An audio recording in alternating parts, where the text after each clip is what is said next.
Well, thank you very much. This has been an honor. It was a fairly long trip, but worth it. Tremendous things have been accomplished, as you probably noticed.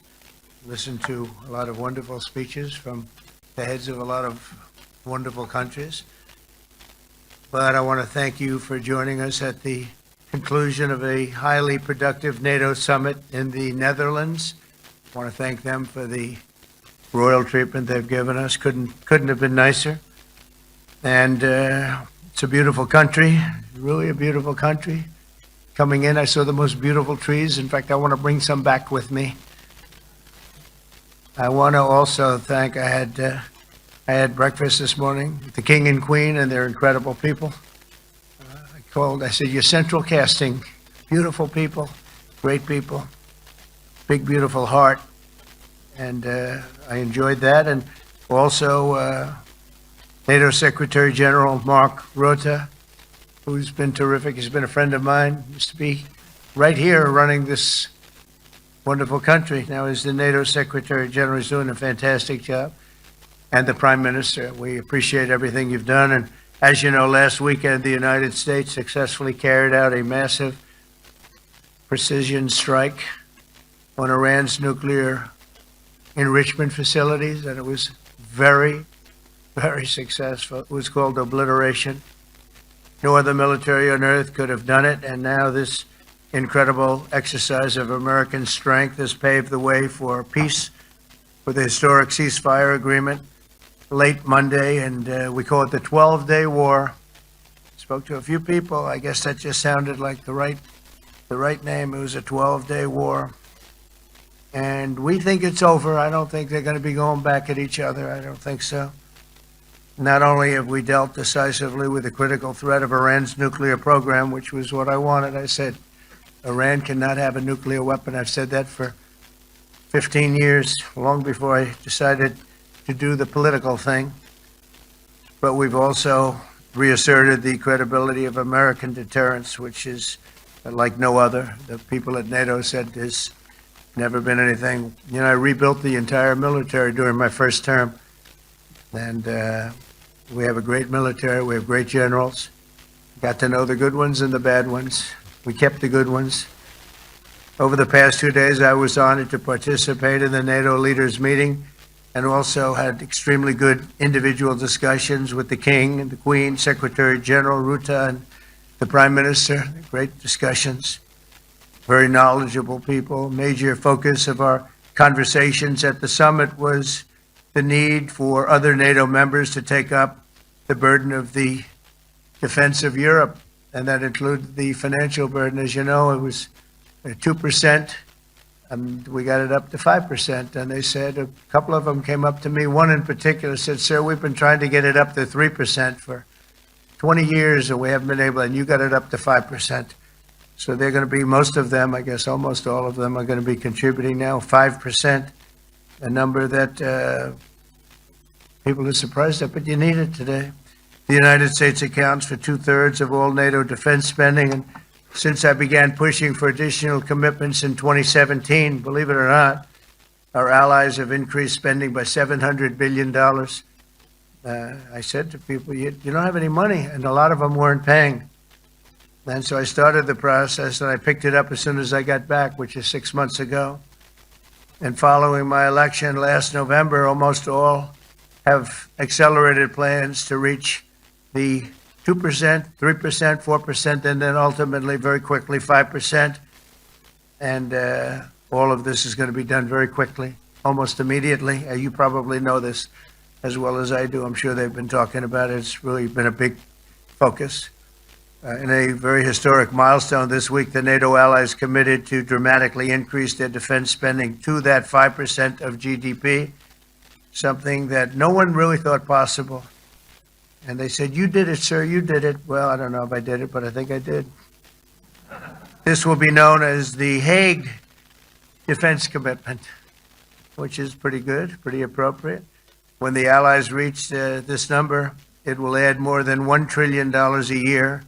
Think of that, $1 trillion per year to our common defense, and this is a monument really to victory, but it's a monumental win for the United States, because we were carrying much more than our fair share. It was quite unfair, actually.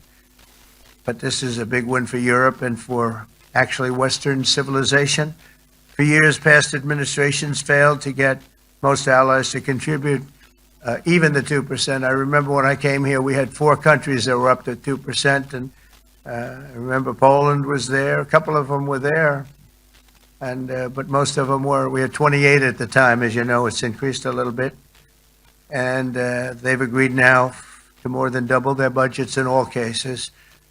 And Europe stepping up to take more responsibility for its security will help prevent future disasters like the horrible situation with Russia and Ukraine, and hopefully we're going to get that solved.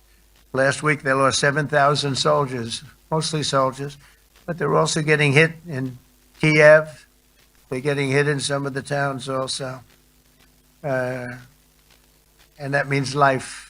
Life is disappearing also in the cities and towns. Should have never happened, would have never happened if I was president. I said it 1,000 times, and it never did happen. It's never even thought about. But it's vital that this additional money be spent on very serious military hardware, not bureaucracy. And hopefully that hardware is going to be made in America, because we have the best hardware in the world. You saw that, where 14 missiles were shot at us the other day. And they were very nice. They gave us warning. They said, we're going to shoot them. Is 1 o'clock okay? They said, it's fine. And everybody was emptied off the base, so they couldn't get hurt except for the gunners. They call them the gunners. And out of 14 high-end missiles that were shot at the base in Qatar, all 14, as you know, were shot down by our equipment. Amazing stuff. Amazing that they can do. It's like shooting a bullet with a bullet. It's the same thing if you think about it. 14 out of 14, and they weren't even that surprised. I said, do you do that well often? They say, we pretty much do, sir. The Ukraine crisis has also highlighted the urgency of rebuilding our defense industrial base, both in the United States and among the allied nations. We cannot afford to be dependent on foreign adversaries for critical minerals. And as you know, we made a deal with Ukraine to take a vast amount of the land they have for minerals. We need it. And once again, I want to thank all of the people in the Netherlands, incredible people. It's a great place. And all of the NATO allies for the tremendous summit that we just had. A letter just came in, and a statement came in from the Atomic Energy Commission of Israel. And I just wanted, this is an official letter, and they're very serious people, as you know. The devastating U.S. strike on Fordo destroyed the site's critical infrastructure and rendered the enrichment facility totally inoperable. It was devastated. We assess that the American strikes on Iran's nuclear facilities has set back Iran's ability to develop nuclear weapons for many years to come. This achievement can continue indefinitely if Iran does not get access to nuclear material, which it won't. It's so sad that that whole thing had to go. But I just want to thank our pilots. You know, they were maligned and treated very bad, demeaned by fake news CNN, which is back there, believe it or not, wasting time, nobody's watching them. So they're just wasting a lot of time, wasting my time. And the New York Times, they put out a story that, well, maybe they were hit, but it wasn't bad. Well, it was so bad that they ended the war. It ended the war. Somebody said in a certain way, you know, that it was so devastating, actually. If you look at Hiroshima, if you look at Nagasaki, you know, that ended a war too. This ended a war in a different way, but it was so devastating. Also, they have, out of Dubai, just came that Iran's foreign ministry spokesman, this is Iran's foreign ministry, says its nuclear installations were very badly damaged by the American strike. So what bothered me about these reports with fake reports put out by the New York Times, I call it the failing New York Times because it's doing terribly. Without me, it would be doing no business at all. But, and by fake news, CNN and MSDNC, all of these terrible people, you know, they have no credibility. You know, when I started, they were at 94% credibility, the media. Now it's at 16%. And I'm very proud of it because I've exposed it for what it is. But when I saw them starting to question the caliber of the attack, was it bad? Well, it was really bad. It was devastating. They were obliterated. In fact, you can't get into the tunnels. They just put that over. That just came out. They can't, there's nothing, there's no way you can even get down. The whole thing is collapsed in a disaster. And I think all of the nuclear stuff is down there because it's very hard to remove.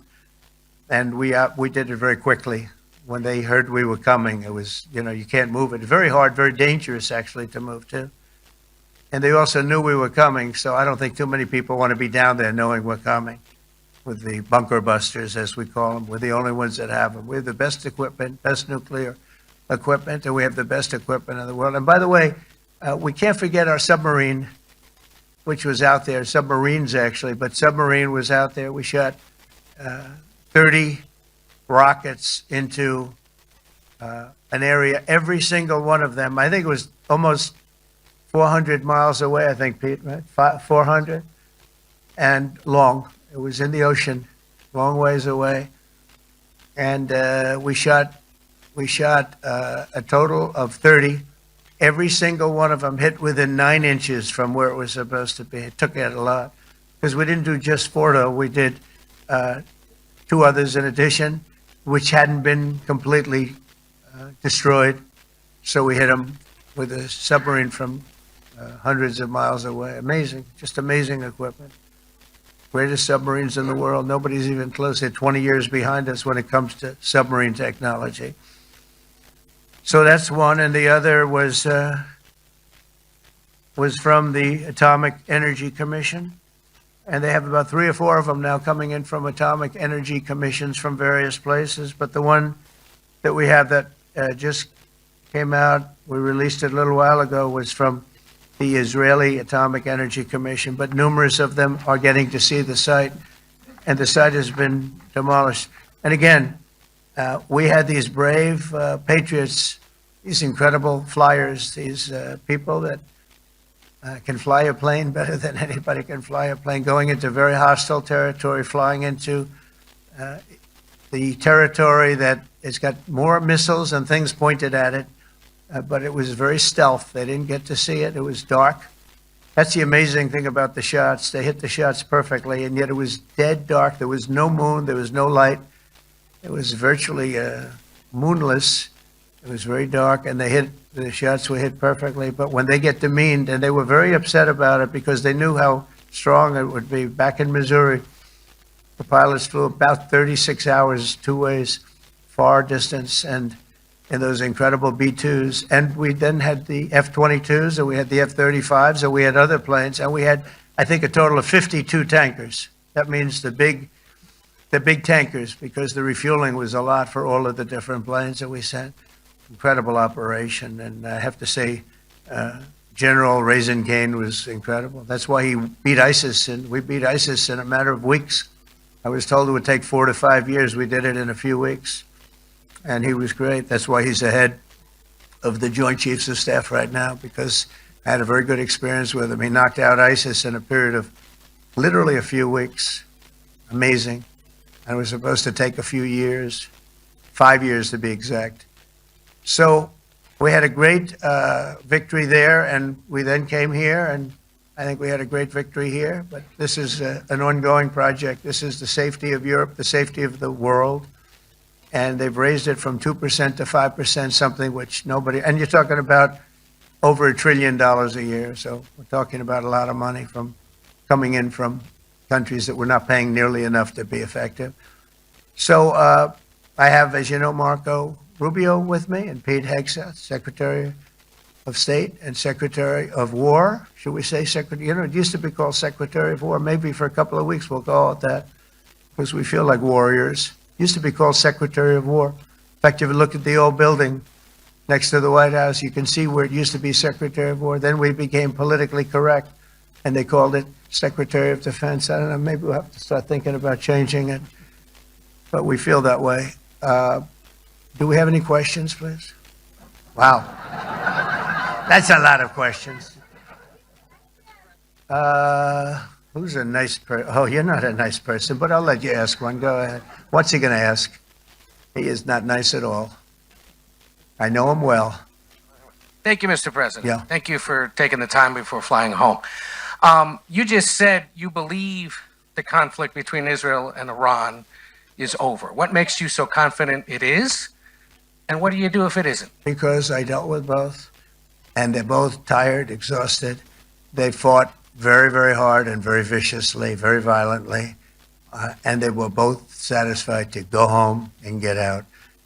And can it start again? I guess someday it can. It could maybe start soon. I think a big telltale sign was when, as you know, Iran somewhat, by not much, violated the ceasefire, and Israel had the planes going out that morning, and there were a lot of them, 52 of them. And I said, you got to get them back. And they brought them back. They didn't do anything. They brought them back. It was very good. I thought it was amazing, actually. They have fought a hell of a war. They fought very hard. I think the war ended, actually, when we hit the various nuclear sites with the planes. And I just hope you people can give these pilots, these are the best pilots in the world. They're the best shots in the world. They call them shots. That's what they are. And wait a minute. And I just hope you can give them the respect they deserve, because they came home to fake news. And like, oh, gee, there was hardly any damage. The things are decimated. So, but I think, no, I think they're very much finished. I think Israel's going to get back to doing what they do. And I think that Iran's going to get back. You know, Iran has a huge advantage. They have great oil, and they can do things. I don't see them getting back involved in the nuclear business anymore. I think they've had it. They've been at it for 20 years, and I don't see that happening either. Now, if it does, we're always there. It won't be me. It'll be somebody else, but we're there. We'll have to do something about it. Yes, please, go ahead. Go ahead. Oh, fake news, CNN? Oh, yeah, here we go. Wait till you hear this question. Thank you, sir. You should really say how great our soldiers and our warriors are. I think everyone appreciates our soldiers and our warriors. I do have two questions for you, Mr. President. You just cited Israeli intelligence on these attacks. Earlier, you said U.S. intelligence was inconclusive. Are you relying on Israeli intelligence for your assessment of the impact of the strikes? No, this is also, Iran made the statement. And it's also, if you read the document that was given, that Pete can talk about if you'd like, the document said it could be very severe damage, but they didn't take that. They said it could be limited or it could be very severe. They really didn't know, other than to say it could be limited or it could be very, very severe. And you didn't choose to put that because it was very early after. Since then, we've collected additional intelligence. We've also spoken to people who have seen the site, and the site is obliterated. And we think everything nuclear is down there. They didn't take it out. Okay, question? Please, go ahead. Go ahead. Yeah, blue dress. Thank you so much, Mr. President. Yesterday, you said China can now continue to purchase oil from Iran. Yeah. Are you giving up on your maximum pressure campaign? Because there With are who? sanctions right now. With who? On Iran. No, look, they just had a war. The war was fought. They fought it bravely. I'm not giving up. They're in the oil business. I mean, I could stop it if I wanted. I could sell China the oil myself. I don't want to do that. They're going to need money to put that country back into shape. We want to see that happen. Would it? No. If they're going to sell oil, they're going to sell oil. We're not taking over the oil. We could have, you know. I used to say with Iraq, keep the oil. I could say it here, too. We could have kept the oil. No, China is going to want to buy oil. They can buy it from us. They can buy it from other people. But you're going to have to put that country back into shape. It desperately needs money. Yeah. Mr. President. Yeah, please. Here we go. I'm picking the beauties today. Go ahead. Mr. President, Secretary General Rutte has described President Putin as an adversary, a threat, an enemy. Do you view him the same way? And in addition to that, you mentioned General Kane, your chief of staff, the chairman of the Joint Chiefs of Staff. General Kane. Yes, he has said that Mr. Putin has territorial ambitions beyond Ukraine. Do you view that in the same way? Possible. President? I mean, it's possible. I know one thing. He'd like to settle. He'd like to get out of this thing. It's a mess for him. he called the other day. He said, "Can I help you with Iran?" I said, "No, you can help me with Russia." Because, in the last few weeks, we took care of India and Pakistan, Kosovo, Serbia. I think on Friday we have coming in, the Congo is coming in, and Rwanda is coming in. That was a vicious war that went on, a machete war, heads chopped off all over Africa. They're coming in. We did 2 others in addition to that. Nobody's ever done anything like this. No, I consider him a person that's, I think, been misguided. I'm very surprised, actually. I thought we would have had that settled easy. I've settled 4 of them in the meantime. But he did call up and he said, he's close to Iran. He'd like to help us get a settlement. I said, no, you help me get a settlement with Russia. And I think we're going to be doing that too. Yeah, please. Go ahead, please. Thank you, Mr. President. You've made clear your position on what impact the strikes had. I wanted to ask you what is next with Iran. For instance, is there any indication from U.S. intelligence that Iran was able to move any material, including No, just the uranium? opposite. We think we hit them so hard and so fast they didn't get to move. And if you knew about that material, it's very hard and very dangerous to move. It's called, in many people, they call it dust, but it's very, very heavy. It's very, very hard to move. And they were way down, they're 30 stories down. They're literally 30, 35 stories down underground. I think you got it all. Oh yeah, we think we think it's covered with granite, concrete, and steel. Can I ask you, are you interested in restarting negotiations with Iran? And if so, have they reciprocated? So Or is our this sort of a people, settled Marco matter? could answer this, but our people are not, I'm not. The way I look at it, they fought, the war's done, and, I could get a statement that they're not going to go nuclear. We're probably going to ask for that, but they're not going to be doing it. But they're not going to be doing it anyway. They've had it. They've had it. Now, maybe someday in the future we'll want that. But I've asked Marco, do you want to draw, I just asked him the question as we were walking on the stage, do you want to draw up a little agreement for them to sign? Because I think we can get them to sign it. I don't think it's necessary. Marco, do you want to talk about that, please? Mr. President, I think President Trump has shown a willingness to meet and talk to anybody in the world who's interested in peace. I don't know of any president that's been as willing as he has to meet with anyone and talk about peace. We'd love to have peaceful relations with any country in the world. And so obviously that'll depend on Iran's willingness not just to engage in peace, but to negotiate directly with the United States, not through some third country or fourth country process. But I know of no president, probably in our modern history, that's sought peace more than President Trump has.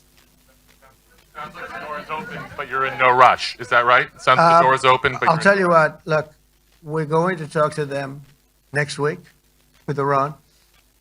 We may sign an agreement. I don't know. To me, I don't think it's that necessary. I mean, they had a war, they fought. Now they're going back to their world. I don't care if I have an agreement or not.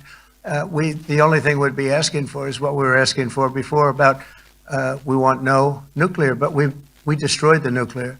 In other words, it's destroyed. I said, Iran will not have nuclear. Well, we blew it up. It's blown up to kingdom come. And so I don't feel very strongly about it. If we got a document, wouldn't be bad. We're going to meet with them, actually. We're going to meet with them. Yeah, go ahead, please. Mr. President, Netherlands TV, thank you for visiting our country. Good. As I Thank you. understood, I, of course, would like to know how you slept last night at the House of the King. Oh, I slept beautifully. But probably a more serious question. I think you just had a meeting with President Zelensky. Did you discuss any ceasefire in this Russo-Ukrainian war? No, I wanted to know how he's doing. He was very nice, actually. We had little rough times sometimes. He was, couldn't have been nicer. I think he'd like to see an end to this. I do. I think what I took from the meeting couldn't have been nicer, actually. But I took from the meeting that he'd like to see it end. I think it's a great time to end it. I'm going to speak to Vladimir Putin, see if we can get it ended. But look, these are brave people. They're fighting these wars all over the place. Last week they had, I guess, I told you, close to 7,000 young soldiers, Russian and Ukrainian soldiers were killed, 7,000 in 1 week. It's crazy. It's crazy. So I'll be speaking to Putin. No, I had a good meeting with Zelensky. And I had a lot of good meetings. We had a lot of good meetings with a lot of people, a lot of great leaders.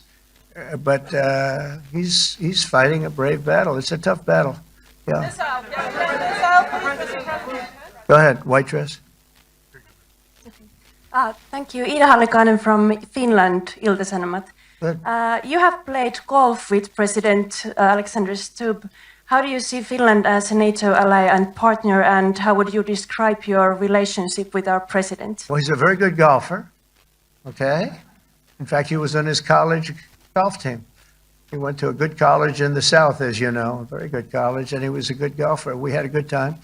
I think my relationship's great. I want to buy icebreakers. You know, you're very good at icebreakers. And I actually made him an offer. I didn't go to Congress. They'll try and impeach me for this.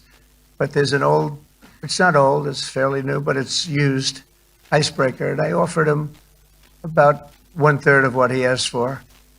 But we're negotiating. We need icebreakers in the U.S. And if we can get some inexpensively, I'd like to do that. Actually, they'll fix it up, make it good.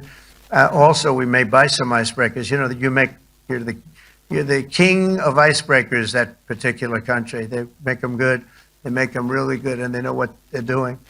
And so we're negotiating with them for about 15 different icebreakers. But one of them is available now. It's old, and it's, old. It's like 5-6 years old. And we're trying to buy it. I'm trying to make a good deal. It's all I do my whole life. My whole life, that's all I do is make deals. Yeah, please. Go ahead. Sir, go ahead.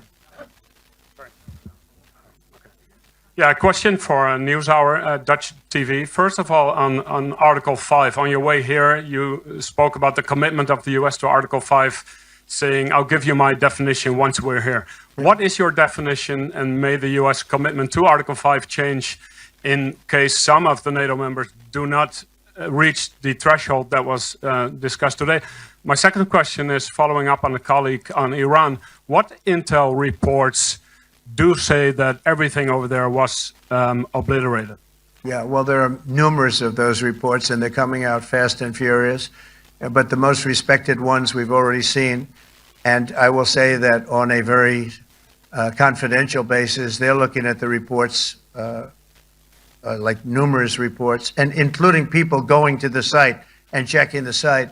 And they're going to be having, I guess you're going to be having over the next couple of days we're going to encapsulate it. But no, the site was obliterated, just like I said it was. And just like the pilots should be given credit for. As far as Article 5, look, when I came here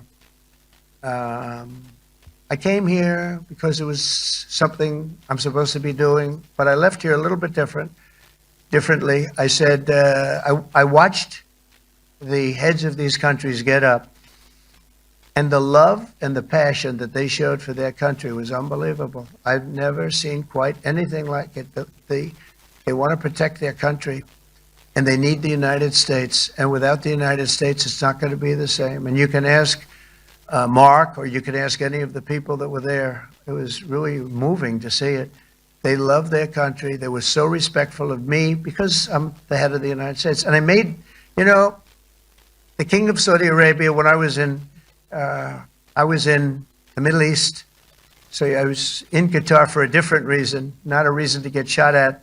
We were in there for economic development reasons, Qatar, UAE, and Saudi Arabia. All three leaders of those countries, and we took back $5.1 trillion into the United States. All three leaders said, you're presiding over the hottest country in the world. The United States right now is the hottest country. Everybody wants to be there. Everybody wants a piece of it. He said, a year ago, your country was dead. You had a deadhead running it. You had a country that was dead, and it was dead. You had people pouring through the borders. You had inflation. You had everything. He said, you've made it in 5 months at that time. You've made it the hottest country. This is the hottest country in the world. The United States right now is the hottest country in the world.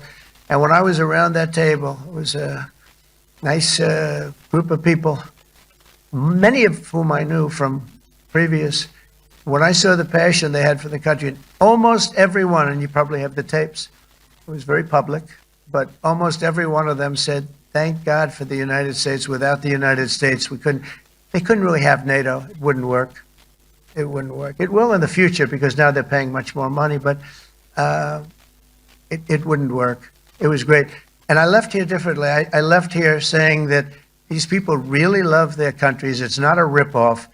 And we're here to help them protect their country. Okay, we'll do one or two more. Thank you, Mr. President. Yeah. A question on Spain. Are you satisfied with today's? Oh, I think Spain's terrible what they've done. No, I do. They're the only country that won't pay the full up. They want to stay at 2%. I think it's terrible. And you know, they're doing very well. The economy is very well. And that economy could be blown right out of the water with something bad happening. You know, Spain is the only country that, are you from Spain? Yeah. Good, congratulations. You're the only country that is not paying. I don't know what the problem is. I think it's too bad.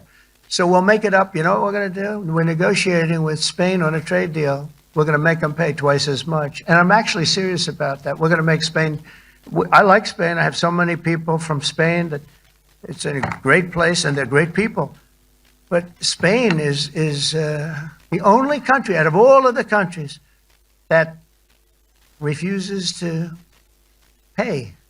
And, you know, so they want a little bit of a free ride. But they'll have to pay it back to us on trade because I'm not going to let that happen. It's unfair. It's unfair to NATO. All right, sir, please. Go ahead, right in the back. Yeah, you, tall one. The tall man. Mr. President, Johannes Petra from Austrian National Television. How are you? You once said that you would end the Ukraine war in 24 hours. You later said you said that sarcastically. Well, of course it was sarcastic. But you've now been in office for 5 months and 5 days. Why have you not been able to end the Ukraine war? Because it's more difficult than people would have any idea. Vladimir Putin has been more difficult. Frankly, I had some problems with Zelensky. You may have read about him. And it's been more difficult than other wars. I mean, look, we just ended a war in 12 days that was simmering for 30 years, frankly. We ended Rwanda and the Congo. They're coming to sign the documents. We've already signed basic documents, but they're coming, I think, to the White House on Friday. We ended, Serbia was going to go at it. But maybe the most important of all, India and Pakistan.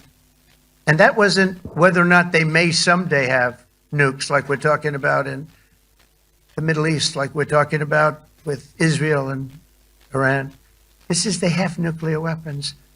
I ended that with a series of phone calls on trade. I said, look, if you're going to go fighting each other, it was getting very bad. You know how bad that last attack was. It was really bad. If you're going to go fighting each other, we're not doing any trade deal. No, no, no, you have to do a trade deal. I said, we're not doing any trade deal. And in fact, I had the general, who was very impressive. The general from Pakistan was in my office last week. You know, Prime Minister Modi is a great friend of mine. He's a great gentleman. He's a great man. And I got them to reason. I said, we're not doing a trade deal if you're going to fight. And if you're going to fight each other, we're not doing a trade deal. And you know what? He said, no, I want to do the trade deal. We stopped the nuclear war. Go ahead. Go ahead, Jeff. Here's another beauty, Jeff. He's a beauty, all right. Go ahead. Mr. President, to follow up on Ukraine, will the United States contribute any more money to Ukraine's defense this year to the $5 billion that allies are giving? And one question, you had another meeting with the Dutch opposition leader, Mr. Wilders. Can you tell us about that meeting? And are you upset about his anti-Muslim stance? I'm not upset about it. It's just his view. He's unhappy with the way things are going in this country and various countries. He was an opposition leader. And I was asked to meet with the opposition leader by the people that are running. I think they have some deal where if you have a meeting, you're supposed to meet with an opposition leader. I said, that's strange. We don't do that. But I met with I didn't know him. He seemed like a very nice guy, but he's in opposition to the current people, and that was set up by the current people. So I assume when I met with the Prime Minister, you're supposed to meet with the opposition. We'll have to try that sometime in our country. Let's not do it. But I thought he was very good. As far as money going, we'll see what happens. There's a lot of spirit. Look, Vladimir Putin really has to end that war. People are dying at levels that people haven't seen before for a long time. Go ahead. Go ahead. White shirt. Oh, she's all excited. Okay. So, BBC News Ukrainian. I would Where are like you to from? ask you, I'm from Ukraine. Oh. So my question to you is whether or not the US is ready to sell anti-air missile systems Patriot to Ukraine. We know that Russia has been pounding Ukraine really heavily right now. Are you and, living yourself now in Ukraine? my husband is there. Wow. And I can see you very, it's amazing. and me with the kids, I'm in Warsaw actually because he wanted me to be Is your there. husband a soldier? No? He's There now? Yeah. Wow. That's rough stuff, right? That's tough. And you're living here? in Warsaw. And you're a reporter? I am. Good. So let me just tell you, they do want to have the missiles, okay, as they call them, the Patriots. And we're going to see if we can make some available, They're very hard to get. We need them too. We were supplying them to Israel, and they're very effective, 100% effective. Hard to believe how effective. And they do want that more than any other thing, as you probably know. That's a very good question, and I wish you a lot of luck. I mean, I can see it's very upsetting to you. So say hello to your husband, okay? Thank you. Go ahead. Thank you. Thank you, Mr. President. You were criticizing Where are you from? Bloomberg News. Oh, Bloomberg. You That's were wonderful. you were criticizing the Federal Reserve Chair before coming to this summit. Yeah, I think he's terrible. I was wondering if you've begun interviewing different candidates for the Fed pick. Yeah, I know within 3 or 4 people who are going to pick. I mean, he goes out pretty soon, fortunately, because I think he's terrible. We have no inflation. We have a tremendous economy. Hundreds of billions of dollars of tariff money is pouring in. Factories are being built because they don't want to pay the tariffs, so they're building them all over the country. I think we're close to $15 trillion. I told you $5.1 trillion from the Middle East alone, but of investment money coming in. There's never been anything like that in the history of our country. But we have no inflation. And we have borrowing because Biden, stupidly, they did short-term debt. So we have borrowing coming up. And, we'll go 10 years, maybe longer, maybe shorter, but we'll go a long period of time when we do the debt. And because of him, because of this guy, we will have to pay for years. We'll be paying for him. And I said to him, listen, there's no inflation. He says, but maybe there'll be some. That's true. I said, if there is some, what you do is raise the rate. I'm okay with that. You raise the rate in 2 years from now or in a year from now. But because the rate's high, we have to pay more for debt. It's pretty equal. In other words, if it's 4%, it's 4%. If you drop it a point, you'll pay 3%. So it's fairly equal, not necessarily, but fairly equal. So we're going to end up paying maybe 2 points or 3 points more. 3 points would be about $900 billion a year because of this very average mentally person. He's an average mentally person. I'd say low in terms of what he does, low IQ for what he does, okay? Wait, so instead of paying $900 billion, we don't want to pay 900 just because he doesn't want to lower the rate. I said, if there's inflation in 2 years or 3 years or 1 year from now, you raise the rate and you take care of the inflation, among other things. But he's probably a very political guy, I guess. I don't know. I think he's a very stupid person, actually. All right, one more. Let's go. How about you? Go ahead. She looks so happy and everything. Thank you. That's why I I'm picked from her. Spain too. I'm Ana Buch from La Vanguardia. I wanted to know if You're where from? Spain too. Ah. I wanted to know if you want to That's the Spain corner right there.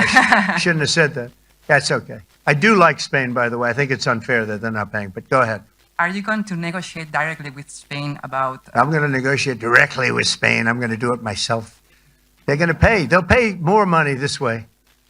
You should tell them to go back and pay. You're a reporter? Tell them to go back. They ought to join all of those countries that are paying 5%. Spain's going to be just about the only one that's not. They were the most hostile toward doing it. It just doesn't make sense to me. Okay. All right, Kelly, go ahead. Here we go. Here's another one. Hello, sir. Thank you very much. We got them all today. Okay. So, Mr. President, you talked about expecting some on-the-ground assessments at Fordo and other sites. Oh, here, Is that here again. Israeli and U.S.? It's been obliterated, Kelly. It's What is your message then, sir, to the intelligence community when they present reports? You're not disputing the DIA report. You're just They presented a exists. report that wasn't finished. We're talking about something that took place 3 days ago. I understand that, sir. The It's an report was initial done assessment. So 2 what days is ago. your... Wait a minute. Yes. They didn't see it. All they can do is take a guess. Now, if you take a look at the pictures, if you take a look how it's all blackened, you know the fire and brimstone is all underground because it's granite and it's all underground. You don't show it. But even there, with all of that being said, the whole area for 75 yards around the hole where it hit is black with fire. The group that's run by this gentleman, in fact, you may want to talk about it for a second because we're going to issue a report. And I think it's not even a very exciting report at this point. It's been obliterated, totally obliterated. And they did a report, but it was like, if you look at the dates, it's just a few days after it Understood, happened. sir. So they didn't see it. They said it may be very severe. Go Understood. ahead. Do you have a message for the intelligence community, though, in terms of unvarnished information getting to you, that it's not I don't just- really have a message. I would say issue the report when you know what happened. I wouldn't say that it could be severe or maybe not. They use the word severe. It could be severe or maybe it's not. And briefly, So people like you picked up and said, oh, it's not severe. We're just No, looking for the the next report was not a complete report. Yeah, the message was probably wait till you know the answer before you. And Go sir, ahead. did you not have a public component to your Zelensky meeting for a tactical reason with President Putin? Let him answer this. Hello, Mr. Secretary. There's a reason the president calls out fake news for what it is. These pilots, fighters, these air defenders, the skill and the courage it took to go into enemy territory flying 36 hours on behalf of the American people and the world to take out a nuclear program is beyond what anyone in this audience can fathom. And then the instinct of CNN, the instinct of the New York Times is to try to find a way to spin it for their own political reasons to try to hurt President Trump or our country. They don't care what the troops think. They don't care what the world thinks. They want to spin it to try to make him look bad based on a leak. Of course, we've all seen plenty of leakers. And what do leakers do? They have agendas. And what do? Do they share the whole information or just the part that they want to introduce? And when they introduce that preliminary report that's deemed to be a low assessment, you know what a low assessment means? Low confidence in the data in that report. And why is there low confidence? Because all of the evidence of what was just bombed by 12 30,000-pound bombs is buried under a mountain, devastated and obliterated. So if you want to make an assessment of what happened at Fordo, you better get a big shovel and go really deep because Iran's nuclear program is obliterated. And somebody somewhere is trying to leak something to say, oh, with low confidence, we think maybe it's moderate. Those that dropped the bombs precisely in the right place know exactly what happened when that exploded. And you know who else knows? Iran. That's why they came to the table right away, because their nuclear capabilities have been set back beyond what they thought were possible because of the courage of a commander-in-chief who led our troops, despite what the fake news wants to say. But you're not... Well, thank you very much. The report said what it said, and it was fine. It was severe, they think, but they had no idea. They shouldn't have issued a report until they did. But we've gotten the information. I think Pete said it better than you can say it. And, you know, you should be proud, you, especially you, should be proud of those pilots, and you shouldn't be trying to demean them. No, there's a Those difference, sir, pilots between flew asking about at an great assessment risk, a and big the chance that skill they'd of never the come US back home and see their one husbands is or their questioning wives. the skill Let of me the just US tell you, you and NBC, fake news, which is one of the worst, and CNN, New York Times are all bad. They're sick. There's something wrong with them. You know what? You should be praising those people instead of trying to find some. By getting me, by trying to go and get me, you're hurting those people. They were devastated. You know, I got a call from Missouri, great state, that I won 3 times by a lot. And I got a call that the pilots and the people on the plane were devastated because they were trying to minimize the attack. And they all said it was hit. But we don't think it was really maybe hit that badly. And they were devastated. They put their lives on the line, and then they have, and I'm not referring to you, but real scum come out and write reports that are as negative as they could possibly be. It should be the opposite. You should make them heroes and heroines. You should make them really people that they were so devastated when they heard this news. And you know what they said? One of them, I spoke to one of them, said, "Sir, we hit the site. It was perfect. It was dead on." Because they don't understand fake news, because they have a normal life, except they have to fly very big, very fast planes. But it's a shame. You should be making them heroes. All right, in the back. Go ahead, back, white, yeah. White jacket, yeah. Go ahead, give my mic. Hello. Deborah Haynes from Sky News. Good. Mark Rutte, the NATO chief, who is your friend, he called you daddy earlier. Do you regard your NATO allies as kind of children? No, he likes me. I think he likes me. If he doesn't, I'll let you know. I'll come back and I'll hit him hard, okay? No. He did it very affectionate. Daddy, you're my daddy. Do you regard your NATO allies, though, as kind of like children, and they're obviously listening to you and they're spending more, and you're obviously appreciative of that, but do you hope that actually they're going to be able to defend themselves, defend Europe on their own without... I think they need help a little bit at the beginning, and I think they'll be able to, and I think they're going to remember this day. And this was a big day for NATO. You know, this was a very big day. They took it. One of the gentlemen said, "You know what? We've been trying to raise money raise the rate for 30 years," he said, 20 years, from almost the beginning. And he's been there for a long time. He said, "Until you came along, it never happened. What you did is amazing." It's been sort of an amazing day for a lot of reasons, but also for that. Yeah, go ahead. Do you think they can do it without you, though, in the future? Can they do it without Well, ask the United Mark. States? I mean, you have to ask Mark, okay? So we're heading back. We're heading back. I want to thank these two gentlemen behind me. They're incredible people, both of them. They've done a fantastic job. And Susie's in the front, and she's done great. And Monica, thank you very much. It was quite an exciting time. And we're going to be heading back. We'll be back soon, and we'll see you in Washington, D.C.